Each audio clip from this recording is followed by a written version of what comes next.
Well, welcome everyone and happy Open Education Week. This session is brought to you by Collab4, which is the Ontario Colleges Open Working Group. So we bring together Ontario colleges in this instant for Collab4 to celebrate Open Education Week through collaboration and shared learning. So the session today is called Sustaining OER Adoption by Simplifying Processes, a collaborative approach brought to you by Conestoga, Georgian, and Sheridan colleges. At this time, I'd like to invite anyone who would like to tell us where you're from and if you have a land acknowledgement, if you so choose. Here at Conestoga College, that I live and work in Kitchener, located on the Haldeman Track, the land promised to the Haudenosaunee people of Six Nation, which includes 6 miles on either side of the Grand River. This is the traditional territory of the Anishinaabe, Haudenosaunee, and neutral peoples. So please share where you're coming from today. We'd love to know. Frenette. I am a late joiner of this project that we'll be talking about today, but happy to be here, happy to have been in the project. I am from Sheridan College as a contributor to this project. Thanks for inviting me. Thanks, Crystal. So we could go around. The panel is welcome to introduce themselves. Maybe I can pass it over to Marie. Hi, everyone. I'm Marie Rutherford, Georgian College, 26 years at Georgian. I'm so happy to be part of this project and part of this discussion today. Glad to see so many people attending. Thank you. Thanks, Marie. Connie? Hi, everyone. My name is Connie Stevens. I'm from Sheridan College. I proudly work with Crystal, and I've been working with Kim and Marie proudly on this project, and I'm happy to be here as well. And Cecile. Good morning, everyone, and thanks so much for joining us today. My name is Cecile Michniewicz, and I'm an instructional designer on Kimberlee Carter's team here at Conestoga College. Very happy to be a part of this publication as well, and I'm just about to celebrate my 1-year anniversary on Kim's team this month. So thank you so much for having me. Congratulations, Cecile. All right, so I'll just scoot to our agenda. So we've introduced our panel members. We're going to give you a brief overview of our origin story, discuss some challenges to OER adoption, what we did to overcome those challenges for the second edition, a demo, and interactive post-discussion, which I hope you'll be willing participants. And if you have a question that comes to mind, please feel free to pop it in the chat as we go. Okay, so we're already going to get our audience involved. So audience, what are the challenges to open educational resource adoption in courses that you find? And so we'll just put that out to our audience. I'm going to go first, Kim, just to get the ball rolling. Sure, sounds great. For my experience, one of the challenge is getting the appropriate content allowed to our VLOs. And one of the biggest hiccups I've found in my search has been getting Canadian content. Very good. That's primarily my material. So I hope that's not too much of a big start. No, that's a great start, and probably very, very common challenges that many people face. Anybody else? If you're not comfortable in miking, you're more than welcome to unmic. You can pop that into our chat as well.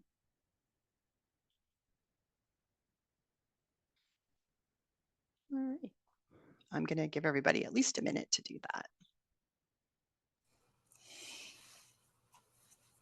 Kim, could I speak to some of the challenges as well? Yes, please. And I think it's kind of universal. A lot of people are overwhelmed initially with the thought of adopting something new. And, you know, it's the burden a bit of the organization. How do I do it? How do I plan? Where's the time? And I think there's also the perception, rightly, I'm not saying it's a right, but there is the perception of maybe the quality not being as the same or better than the commercial printers and publishing. And I think that is sometimes the hesitation, as well as there's a concern about what are the resources that go along with this particular title. Do I have ancillaries? Do I have a PowerPoint slides? What's going to help me prepare to deliver this published product? And I think those are some of the the things faculty echo when you're having these conversations. And I think it's important to recognize some of those challenges. Yeah, absolutely. And that's a lot of what we're seeing here in the chat. So we've got some really great comments coming in. Time for faculty to adapt and adopt content for their courses, developing new habits and paths to adopting existing content, securing resources necessary for creating and modifying OER, funding, time, skill sets. Some of those similar challenges that we also were facing both times, right? So I think, Marie, you've really succinctly explained some of the challenges that we were having as well. So let me just speak briefly to the first edition. So for anyone that's not aware, there was a Building a Medical Terminology Foundation first edition. This was a crowdsourced OER during the pandemic. So we had colleagues from across Ontario participate to, we took the OpenStax book and we adapted that and really added a lot of content that was targeted for first-year students with a medical terminology language focus. It was published in August of 2020. It's been quite popular. It's had over 1 million visitors and 2 million page views. It was shortlisted for an OE Global Award in 2024. And there's been 14 adaptations and counting. Those are the ones we can track of it. And you can read more about that origin story in the Open Access Teaching Case Journal, and we'll make sure that you get all the links before we go today. But one of the things about crowdsourcing an OER during a pandemic is you don't always get to everything that you wanted to. So where we had initial plans, we had to modify those based on who was available to assist us and what we could actually reasonably get to. And so from there, we are come to one of the things that really our sessions about sharing is how we got to a second edition to address some of those things that we didn't get to. And so at this point, I would like to turn this over to Marie, who really dug in and led this second edition to talk about the pathway to that. Thanks, Kim. It really was an organic flow of how this all came about. As Kimberlee was saying, our first edition was crowdsourced at the start of the pandemic. And for all of us who were involved with the first edition, it was a new endeavor. I had worked on commercial publishing projects, but it was a new endeavor to go into an open source. So there was a lot of learning that had to go on. There was a lot of, how do we do this? How do we navigate this? So when it came time to do the second edition, or even when the conversation started to flow around the second edition, it was, okay, we did this. And we also seen all these people adopting it and moving through it and enjoying the work. And can everybody still hear me? Okay, because I froze for a moment on my screen. So I just want to check. It seems to be having some technical issues with my video showing. So I think I'm going to turn it off. And hopefully that keeps us going. And what we found was we really needed to look at, much like an assignment, when you develop it the first time, you learn a lot from doing that first development. And we started talking about, look at all these adaptions of our resource. And we actually triggered a lot of ideas for us to think about, what could we do next? And from that, it wasn't simply just making a few adjustments. We thought this is an opportunity to go a little deeper with the resource and really focus on things we didn't get to complete, like the ancillaries. We really wanted to have the resources that come with a lot of published materials. We wanted to have slide decks for faculty. We wanted to have a workbook for students to work through. We wanted to have an instructor guide. And we also came up with a coloring book, which we're going to be talking about later. But it was really that opportunity. But it was also an opportunity to involve people who weren't involved with the first edition. So we were able to put a call out, and we had new faculty join us on the second edition. But what was fascinating was they had already used the first edition. So they had some insights and some ways to enhance the product. We brought in library support, and we had some really good people that learned also, as we learned through the first product, on new ways of doing it, like accessibility. We were able to enhance the accessibility with the second edition, make the interactives more printable and more downloadable. We were able to do so many things we weren't first able to accomplish. So I think that was really where we were going with the second edition. And it was also an opportunity, just like the first edition, to involve students. So we were able to bring students in, new faculty were able to join the product. And what was also great was the collaborative aspect. We were able to involve all three of the campuses. Conestoga was involved, Georgian was involved, as well as Sheridan. So I think that takes us to where we got to the point. And the other big piece was, because we had the first edition, there was no rush and it was doing well. And we could do it in a very slow, evolved process and a very thoughtful process. So I think that was an important element around it as well.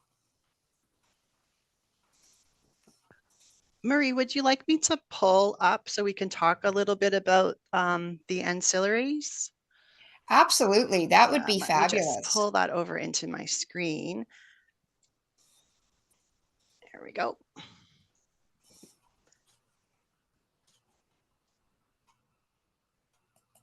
Sorry to go here. Did you want to speak to the ones that you can get from the eCampus Ontario Open Library? The ancillaries that come with this product is PowerPoints, slide decks, which are fabulous. So we have slide decks to go with each chapter. We also have the lesson plan. So a lot of times with commercial published materials, we have a teach manual that comes. So we developed a teach manual or an instructor planning guide to go along with this. So instructors now, when they look at the second edition, have this so they were able to apply and look at different activities on how they could deliver the content in their classroom. And that was a big piece for it. And we also did assignment templates. So again, this wasn't part of the first edition. It was an opportunity to have assignments for faculty to be able to deliver in their classroom to, again, make the content a little bit more engaging and more interactive with the learning. Excellent. So I know that Connie and Marie had been talking when we were sort of deciding, okay, how were we going to distribute? How could each of us contribute? Because to address some of the items that were raised earlier, the time to adapt, we didn't have any funding. So Connie, why did you want to get involved? Yeah, great question. Thanks, Kim. I think that it was really important that when this idea first came forward to me, I'm actually kind of frugal anyway, but I was really encountering students in the classroom who were not buying the resources that we needed for them to use in the class, and terminology is just so essential for all of us to use while we're working in healthcare. So I was really excited when Kim brought the idea forward to me, and then I met Marie, and I just found that we were really like-minded. And the nice thing about being like-minded is that the flow goes quite smoothly. So I did a little bit on the first adaptation, and then the second edition, it was just like, wow, like we can do so much. And as Marie said, it was time. So I know that Melissa mentioned time, Kathleen mentioned time. I think Radhika, you probably mentioned time. Time is a challenge. It's a challenge for everyone. And I think and Kim and I were talking before we started, it's an academic challenge. And, but what we did is we were really like-minded, and we really wanted to work on this project and make this resource as best as we can. I think that the impact on the students was amazing. They didn't have to spend the money. They didn't have to worry about carrying a textbook. They didn't have to worry about, if they forgot the textbook at home, they had everything available to them, and that they have lifelong access to this as well.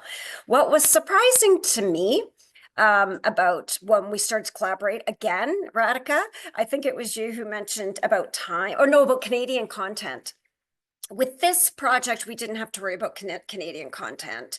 But what we did with another project is we created our own content. So we can talk about that in another session or offline, Radhika, but that was one of our challenges as well.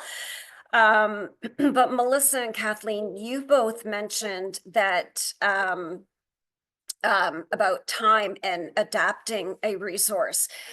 We found that we had to really find the time to put aside, and it was almost like one of our values is we know time is so precious that we were agreeing to, like, if somebody misses a message, we'll have minutes or we'll let you know, just because we know that our schedules are here, there, and everywhere, because we work at 3 different institutions. We had a very shared passion, and I think we were very, very like-minded, and we had a common goal. So it was easier to flow and collaborate that way, because we were invested. We were personally and professionally invested, and we knew, actually, I don't think we really knew the impact. We thought we were making a difference, but now the numbers certainly have supported that with what did you say, Kim? 1 million visitors, or sorry, 1,000, Yeah. what were the numbers? The first edition has had over 1 million visitors and 2 million page views. Yeah. Yeah. This Yeah. one, we're just starting, right? Because it really was just recently published, and I'm sure we're going to see those same numbers Yeah. with additional ancillaries. Like, to Radhika's point, is that sometimes it doesn't come with all those ancillaries. It's a little bit harder to adopt directly into courses without having to do work, and then we need to find time to do that work. So if I remember correctly, Connie, you brought on Crystal. And so how did that initial conversation go? Well, Crystal and I have a long history as well, if you can believe it, longer than Kim and I. And so I knew that that Crystal has a very good eye for looking at errors. I also wanted to add that we also had we had to look at our audience. Who was our user of this? So we looked at it from 2 different perspectives. We looked at it from the student perspective. Was this easy to use? Was there too many pages in a chapter? So we looked at that, and we brought in, Kathleen, I see you said skill sets. So when you look at our different we're very diverse as well amongst the 3 of us, but we were also able to tap into the resources within our college. And Crystal, I don't want to call her a resource, but I know she has an excellent eye for detail. So I really wanted to ask her, was she interested? Is this something that she would like to do? So that's how Crystal came on board. Perfect. And Crystal, why did you say yes? Well, for a number of reasons, really. But I mean, I think that the kudos goes out to the first edition, really. The first edition was so well done. It was so easy to use. It was already in the course that I was a neophyte teaching. So I was this fresh set of eyes, and I'm sorry if you can hear my dog barking, a mailman must be approaching. As a fresh set of eyes, I was just spotting little things, and I was saying to Connie, she was my tap into all things medical terminology. And I just provided her with some ideas or some changes. And she said, oh, I know these people. I can make this happen. So it was already a stepping stone. I had already, using the fabulous first edition, was able to, come up with some either ideas or see some things that I thought could change. And also because this group of women are so collaborative and so easy to provide feedback to, that even, sometimes you have those star students that find the errors too. And so I was able to bring those, and those changes were being made automatically. It was wonderful. And then it was just easy. And of course, again, having worked with Connie, I think this is one of the positives to having this kind of collaboration is she knew these people already, Kim and became familiar with Marie and Connie, my familiarity with Connie, like, it was just obvious for me that yes, Connie would ask me to do something, and I would be happy to do it. So I think that comes with, that positive working relationship, and how making these bridges between the different colleges is going to be effective as well. So yeah, being able to build on what you guys already built in the first edition was really appealing to me. The leadership from Marie was very appealing to me. Her collaborative nature, as well as her leadership, the timelines, things like that. It just flowed really well. I had the time to do it. I'm a part-time instructor at various colleges.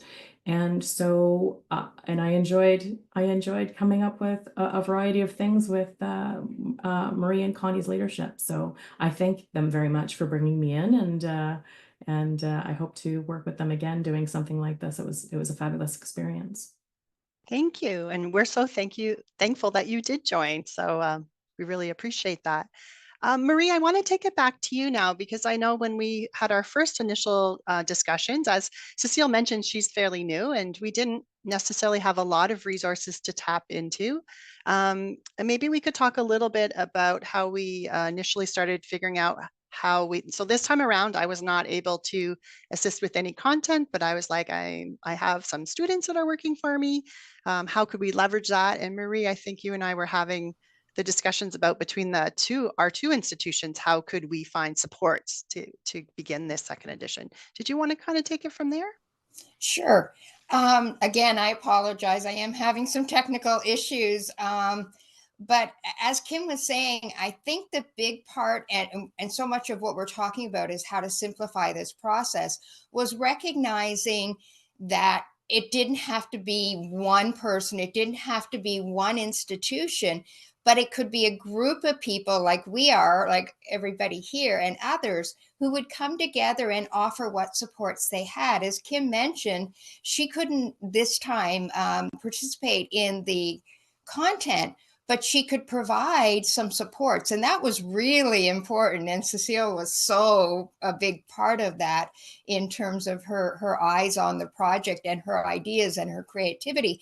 But it's tapping into that collaborative approach. And I think that's what some people may not see initially when we go into an OER and doing a second edition, even if it's a first edition, is it can be a very small project and it can grow from there. So you can adapt something and modify it. It doesn't have to be a full publication, and use it in your classrooms and start there. But from our perspective, it was the opportunity to see, we've got all these invested people, Connie and Crystal, and how can we utilize this so we're not all spending an incredible amount of time, and we're leveraging expertise in so many different ways. For instance, at Georgian, Jen Booth, our librarian, was able to build in specialized tags for interactives, which we weren't able to do the last time. And she was able to provide a lot of the proofreading and the accessibility checks. And so again, the authors, we would be looking through it, but we didn't have to spend all that time because we knew we had that expertise at the table. And Cecile did a lot of proofing as well. So it was a collaborative. We had two big sets of eyes looking at the project. So I really think any message I want to share today is collaboration is the way to go, because it is the shared knowledge, it's the shared institutional resources, and it's the shared expertise that makes a project like this so successful and so valuable and so less intimidating and burdensome as somebody may be intimidated by it. And it was great, the conversations with Kim. I need this, this, and this done. This is the plan. And Kim would say, well, I can do this part. I can cross this off your list. And Cecile would say, I can manage this part of it. So, and Connie would say, I've got these chapters covered. So it was really that, how do we collaborate? How do we make people work in where they're comfortable in their zone and their expertise and to their talents? So again, it isn't as overwhelming as it may appear. Yeah, Connie, I see you got your hand up. I just want to add to that too, Marie, right? You were bang on for everything that you said. And I think another thing is don't be afraid to ask, because I felt coming from Sheridan, what am I contributing? And that's when I asked, okay, well, what more can I do from my point of view? And that's when I went and asked my associate dean, and I don't think they're all called associate deans, but I went and asked, can we do these one-off contracts to get Crystal involved in doing this? Because to me, she was the key person to utilize, but not being afraid to ask for resources. I know it's a touchy subject for everybody right now, but don't be afraid to ask. It worked out well in our favor. Thanks for that, Connie. One of the things we do in open learning is we hire OER assistants that are our students here at Conestoga. And I remember, Marie, we initially, and this is another thing I think to really think about OER, is one of the adaptations of the first book, we actually utilized some of their resources. And because they were deep in the States with a different type of accent, we did actually have a student who was in the paramedic program do rereadings of some of the pronunciations in a more, Ontario Canadian centric accent. And so we utilize students quite a bit. And I think that, that's sometimes an underutilized resource is our students. So I'd like to give that plug. Just before I move on to Cecile to show us the work that she did on our coloring book, I wondered, was there anything that anyone wanted to highlight from the companion workbook, which I have up on the screen right at the moment? Kim, if I could speak to the companion workbook, because I think of a lot of the resources that we put into this one, I personally feel really happy about, and I love it. It's like a gift to our learners. I hope they perceive it that way. But this workbook came about from another college, as Kim was referring to, that adapted our first edition, and they started the development of a workbook. And we thought, what a phenomenal idea. So we collaborated with them to get their ideas, and they actually shared a lot of the information. And we thought, okay, this is a great starting point. Again, where's the opportunity to enhance it? And we were able to put in a lot of the interactives and link it directly to the edition, the second edition. So it was definitely a companion, but as you can see with Kim scrolling, it's very interactive. And one element that I think is phenomenal is where you're at right now, Kim, is the worksheets that we were able to embed. And this took a lot of conversations and a lot of back and forth. And Cecile, I'm sure you can attest to this, along with Jen Booth, our librarian at Georgian, was how do we get the worksheets in so that they're visual, that the students can see them, but if they want to look at them online. But let's say the students actually want to do the worksheets, and we made them embedded in such a way that you can see the worksheets, but you can also click on the link just above the worksheet, and it downloads into a Word document, and the students can work on it offline to reinforce learning concepts that they received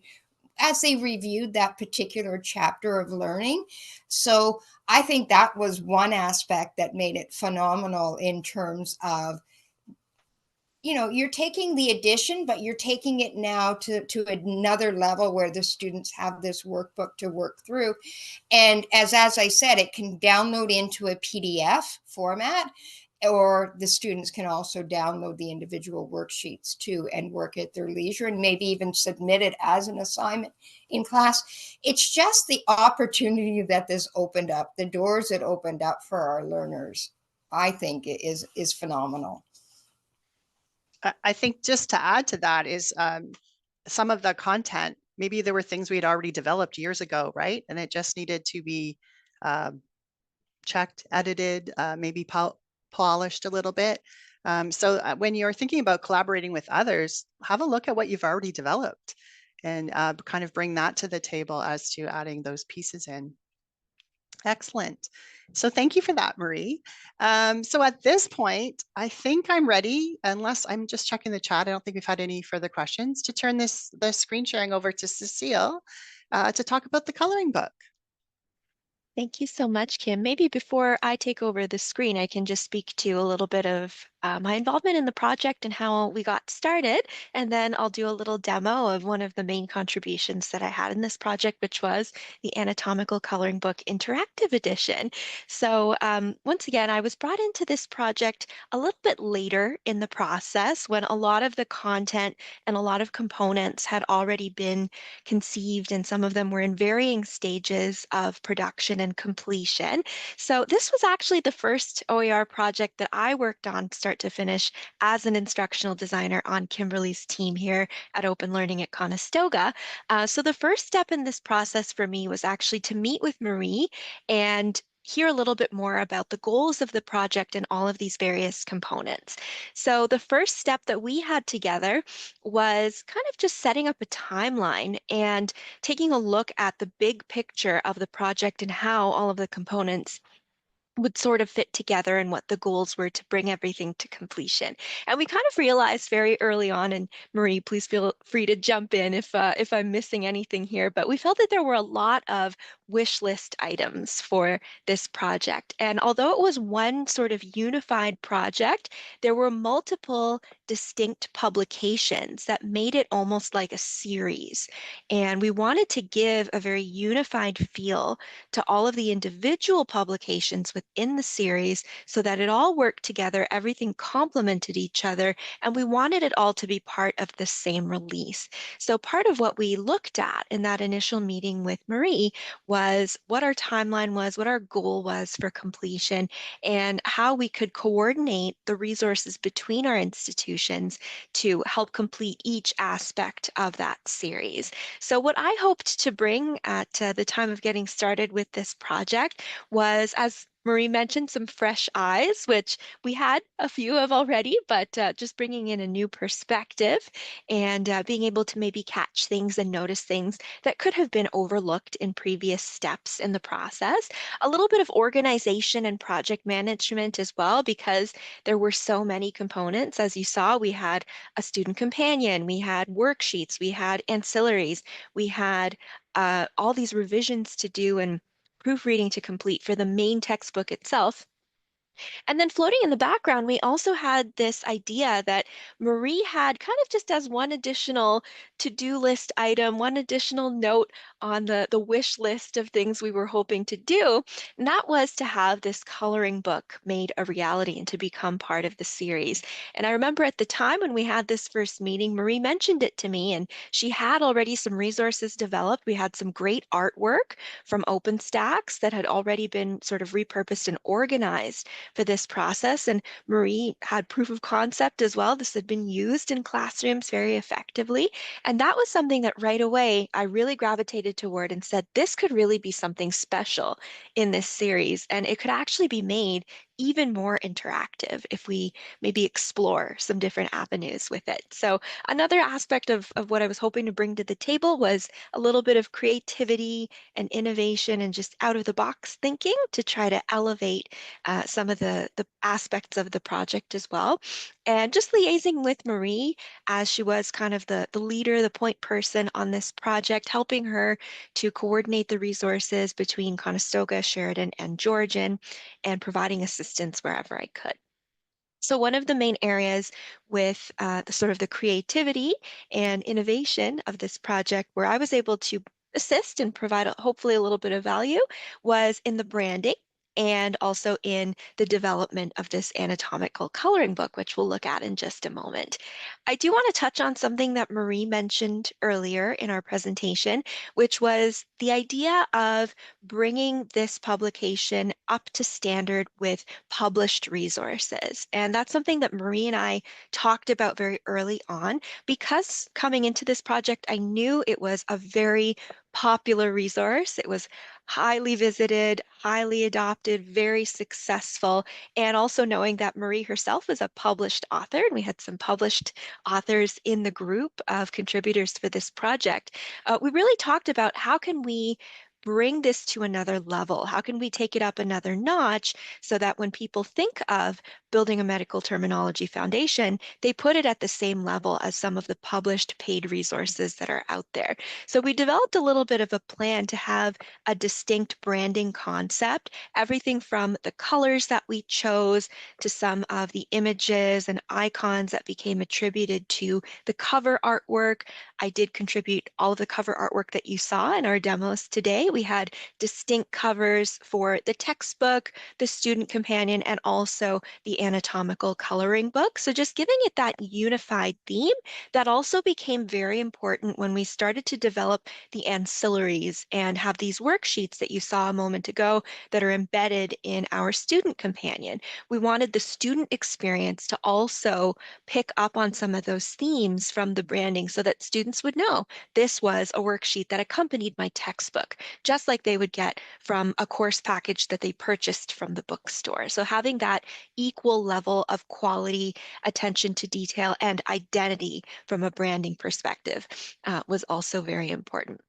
So I was involved with developing the PowerPoint decks, the updates to some of the workbook revision for content, as well as branding the worksheet templates, the assignment templates that were embedded into that student companion. And also I assisted with compiling and doing a little bit of revision and editing to that instructor planning guide, the lesson plan templates that were also added as an ancillary. So without further ado, I will share my screen and let's take a look at this interactive resource, which is the anatomical coloring book. So hopefully everyone can see my screen in just a moment. Here we are. So one of the great things about this publication in the series was that it took on kind of a life of its own, I think, as we started to develop it. And Marie originally sort of conceptualized this resource as being an offline resource, and it still had very much an interactive feel that way as well. It would be a digital PDF that students could print out and complete these coloring activities to help reinforce their learning. But once we started talking about the idea of making it interactive and making it something that students could actually complete online or offline if they so chose, this actually opened the door for our team to set up our very own hosting platform. And it actually opened the door for other interactives, for other publications that we're now developing. So we really have Marie to thank for that in a large way, because it set up the infrastructure that we were able to use with other projects. So for this particular resource, we actually built this website that hosts the interactive content, and it's built on some open source code that was developed by a contributor who provided a Creative Commons license to be able to use this code, and it's an online coloring book code. So it aligns with the content of the full 2E textbook. And as you can see, there is a direct link at the top of the page here that can take students right to the textbook content if they want to brush up on their knowledge or cross-reference some of the information here. But then when we go to the table of contents of this site, it takes us directly to some of these coloring activities. And each coloring activity is aligned with specific aspects of each chapter. For example, the first activity here aligns with chapter 2, which is the context of anatomy and physiology. And then you can see our open source code allowed us to take that existing artwork that previously was 2D offline and actually set it up in this environment so that users can go in and they can color directly from their device on their screen. And one of the neat things about this code as well is that it is responsive. So I'm just going to show you a little bit of developer magic here for a moment and use a developer tool here in my browser to swap to a mobile view. So if a user were viewing this on their phone, they would still be able to complete these exercises. They would still have the full functionality that we see on the desktop version if we did it on a tablet, for example, it would be about this size, and the code actually adapts to the user's screen. So it's very multifunctional that way. Students can complete these activities at their leisure on any device of their choosing. And we can select from our color palette at the top here. And for example, this is an outline activity. So I'm probably doing this wrong, Maria. I do apologize. I didn't read the instructions carefully, but we can actually directly mark up our screen here. And you'll notice that we also have a save button. So once students have completed the activity, they can save a copy to their device and maybe submit it in their course and have an instructor review it, take a look at it and give them feedback. They can also print out their completed work or even a blank version that they can complete offline. We also developed a fully printable version. So we still had that aspect of the offline activity that we initially conceived of. And if we click on that button right at the top of the screen, you'll see that we developed this nice PDF, which has all of our consistent branding that we worked so hard on, as you can see. And it's also fully accessible, which is something that we have to give a big shout out to Jen Booth at Georgian for her assistance with doing a lot of our accessibility checking, including for this resource, the student companion and the TUI textbook. So users can actually navigate through this PDF, whether it's here on the website or if they download their own copy. We do have clear navigation here. So as you navigate to each activity in each chapter, you'll see the instructions. The digital version of this PDF has a direct link to the chapters in the textbook as well. So again, if students want to cross-reference that information, we've made it very easy for them to find. And then on the subsequent pages, we have the blank versions of those activities. So again, users can print this out. They can do it on a piece of paper if they so prefer. And we also, very importantly, have our attributions at the bottom of each page so that it's clear where these diagrams came from, what those original sources were, and what their respective licenses might be. So that was some of my contribution to this project. And as I said, it really opened the door to our team to think about developing OER in different ways, in different formats. And we've now branched into online courses and modules and lots of other formats that we really have to thank this project for, and Marie in particular, for getting us started with this project. I'll turn it back over to you, Kim, and I'll stop sharing my screen. Yes, thank Yeah. you. Thank you for that, Cecile. I think that really gives everyone some insight into how you can utilize other open source resources to make OER in a different way. I did populate all of the links. So the ancillaries that you can get the worksheets through the eCampus Ontario link, and I'm happy to go back over how to get those. That's in the first link that I've shared. I see someone asking for them. So I can go back over that if you would like. But one of the things I was hoping that we could sort of talk about, if there's any questions, of course, we'd be happy to answer them. But thinking about some of the new ways in which we can utilize new tools to help us build ancillaries collaboratively, but maybe more quickly as we think about not having the same kind of funding opportunities that we've seen in the last few years. And I wondered if anyone had any thoughts about that before I give away some secrets. They're not really that secret because we're all about sharing here. Kim, just before we move on to that, could I just mention how valuable it was to have somebody who was able to brand and have that consistency? It really was a game changer for this project. And again, because we're talking about sustainability, when we put the coloring book together, the objective was, let's get the product within the time frame that we had, which was limited at that point.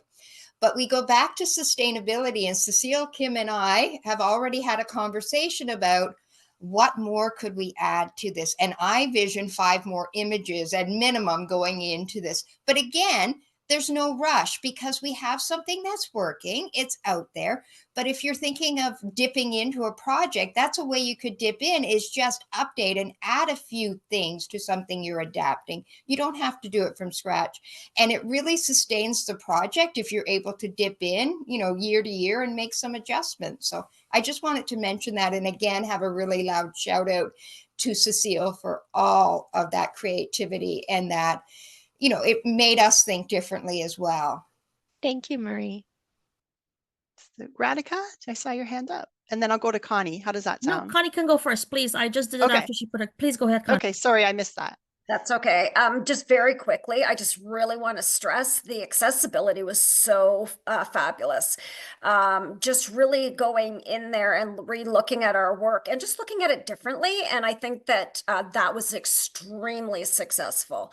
So I just wanted to point that out. I really wanted to highlight that because I think that's so essential. And I think that could also be why our audience was so great. Okay, sorry, Radhika, go ahead. Oh, please don't apologize. I have a question, and I don't know if Kim, it's going to be shared in the ancillary links, but Cecile, you mentioned that you guys created this platform to do the coding. So I have this big idea. We have a course that's called Health Information Coding. Do you think, you're a techie person, or will it be adaptable? I know this is a coloring book, but could it also be incorporated, for instance, not schedule a billing coding, Kim, because I know you and I have that background, but more about health from like CCI and ICD-10. Is it adaptable to content like that, or is it specifically for medical terminology, kind of anatomy, physiology? And I'm just asking because I have this big idea all of a sudden listening to you. Thank you. I'm so glad to hear that some ideas have been flowing throughout this presentation. So the code that we used was actually sort of a broad style of coloring book interface. So what the open source code sort of contributed to the design that you saw on that website was that sort of container with the color palette and then the ability to color any image with that save functionality and the print functionality. So it can actually be used for any purpose. And I believe I've seen some examples of this code used on websites for children as well, just for activities, for art projects. And it wasn't until we started talking about what we were hoping to do with this resource that I thought about some of those children's projects that I had seen, and oh, could we adapt that kind of code? So it absolutely can be adapted to different processes. The limitations, I would say, would just be in the formats of your images and what kind of images you would want to use together with that. But that being said, there are a lot of examples of open source code that are out there. GitHub is a great place to find some of those sources of open code. And if this particular one doesn't meet your needs, it's not to say that there maybe isn't another one out there that is also licensed for adaptation and reuse for different projects like this one, or for educational purposes as well. And sometimes with a little bit of adaptation of the code, you can get it to do a more specific function of what you're looking for. We kind of lucked out in this process that the coloring book code was broad enough that just with the changing of our artwork and images, we were able to adapt it to our uses. Does that answer your question? Yes, thank you so much. Certainly, as I said, I'm very grateful because it gave me an idea, and I know that I have to do a bit more investigation. But seeing that you guys have done such a great job of trialing this, I think that's a good sort of credibility that I can sort of jump off from. So thank you so much. I appreciate that. My pleasure. Thank you. Yeah, I think that kind of goes on the idea of like, what are some of the new tools that are out there that we can think about OER beyond a textbook? What things could we leverage, and what tools can we leverage to build ancillaries quickly and without the same amount of resources we have? Anybody have any thoughts in our last 10-ish minutes? Kim, if I may add just to Marie's great point about iteration and not feeling like you have to do everything all at once for your one deadline, your one timeline that you have. I think in a big way, it's especially for these collaborative projects, it's actually nice to leave a little bit of room for evolution, because I think even from the first edition, which as we said was so successful and so well received, and I'm sure has changed the lives of lots of students, but we saw that there was an evolution from edition 1 to edition 2. And if you know, we had put all of the eggs in the first edition basket and expected that that would be the end of the line, maybe we wouldn't have had some of the innovations that we talked about today. And to Marie's point as well about adding content to this anatomical coloring book, I think that's one of the real benefits of OER and these various formats that we've looked at today, that we do have that flexibility, first of all, to be able to do that. Whereas with a printed formal publisher resource, we might not have that ability to add where we need to, or to subtract where we need to, cut things down if it suits your course. And the other aspect is to keep things interesting for students, right? As we gather feedback from the field, from working with students and seeing their reactions to the content, that can also drive some of the decisions that we make about how to evolve and what to add in the future. So Marie's idea of adding some additional images to the coloring book is a great one, because it keeps the resource fresh and it keeps it new and exciting, so that even students who have completed all of the activities always have something to look forward to. So again, I think that's one of the benefits of iterating and building on your work slowly, and having this nice collaboration between institutions. We can all gather that feedback and share it with each other to know where to move forward in the future. Hi, it's Crystal, and if I may add, I'm sorry I couldn't raise my hand. I'm apparently using a personal version of the Zoom, and there's no hand raising. I just wanted to say, yeah, so the collaboration was exceptional, but for those listening, you know, you got to know your team a little bit. You've got to understand your leadership style if you're one of the leaders. And I think that based on my experience, the leadership here was exceptional. They knew what they wanted to get out of us, and they knew, because there were so many of us. I mean, I was one of, I don't know how many reviewers were there? Were 11 or so, you know, creating some of this content, having to, you know, bring that together to make sure that it was all similar, right? Or sameness as you went through this. Needed some quality leadership, people with the ability, probably, I suspect, Marie, maybe to have a bit of a thick skin if there were ideas coming that, you know, you guys had created in the first iteration that maybe I was maybe a bit too critical of, or whatever the case may be. Really good leadership. Anyway, I can't say enough about bringing that all together and making it look, again, Cecile had a great part in that, but certainly making it all very synchronous, very, you know, look and feel very similar, with so many reviewers, so many content contributors. Yeah, I think that's a good point. I think a really key element, which is an open educational practice around collaboration, is just being open to feedback, being open to incorporate ideas. Because when you are open to incorporating ideas, you have such great synergies like this project. The only other thing I really wanted to add is, although we've been focused on the building of medical terminology OER, this doesn't mean you can't use the same processes and the same collaboration techniques on any topic, really, which is why we didn't actually put this in the title of the session, because we didn't want only people that taught medical terminology to think it wasn't for them. Those, as we talk about simplifying process, I just think it's like the lessons we've learned on how to not get too bogged down in the paperwork aspects, but to need enough lead time and preparation that we can get right to the build, is kind of my thought. As we're in our last 6-ish minutes, did anyone want me to go back over how to get those the pieces from the eCampus Ontario Open Library that don't necessarily have direct links, where you download them from? Was somebody asking for that, or? I think it would be helpful, Kim. Okay, let me just share. I do have it pulled up. It was me asking, but I thought just finding it, just having this resource is fantastic. And so you can get into it pretty easily. I just wanted to make sure that everybody knew what it was that you were sharing. Thanks. Yeah, for sure. So I popped all of the direct links in, but if you're looking for the supplementary, what I would say are instructor resources, when you're on the eCampus Ontario Open Library portal and you search out for medical terminology 2nd edition, if you go to supplementary materials, you can find the downloads available here. So there's those 3. And then while you're in the eCampus Ontario Open Library portal, you can obviously access the resource online, or you can let your students know there are download options too of the digital PDF. And I believe that is for both that are in the Campus Ontario Open Library portal, but the coloring book is available through a online web hosting, so it is accessed slightly different. Awesome. Is there anything that I've missed? Anybody, Marie, Connie, Crystal, Cecile, that we would want to add in our last few minutes? I think it's great showing everybody where the supplementary materials are, because I know when the book went to publish, it's typical.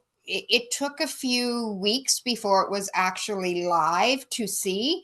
So I think between Connie, myself, and Crystal and other faculty that were using this resource, I was sending the files manually to them. So I think it's great to know that they're there and where to look for them when you're looking at any resource through eCampus. Yes, excellent. Thank you for that, Marie. Great. Well, we just really want to thank everyone for joining us today and listening to what we had to share, and hopefully you gained something new. If you have suggestions, as you heard, this is iterative update. So if you are actually using this particular resource and you don't want to have to like make an adaptation, you would like us to consider something updated, please reach out to any one of us. And we're always happy for that feedback. I think I can confidently speak for everyone on that. Doesn't mean we can do it, but we'll definitely take it under consideration for sure. So can I wish everyone a happy Open Education Week? I hope you get a chance to take in a few more sessions. We have an excellent student panel coming at noon, which will have representatives from Fanshawe, Conestoga, and Centennial College, where there are open labs. Sometimes they're called studios or teams, but we'd love for the student supports, because it's always fun to hear directly from the students what they think about working in OER and utilizing them in their classes. So hopefully you can join. So thanks again, everyone. Thank you, everybody. Thank you, everyone. Have a great day.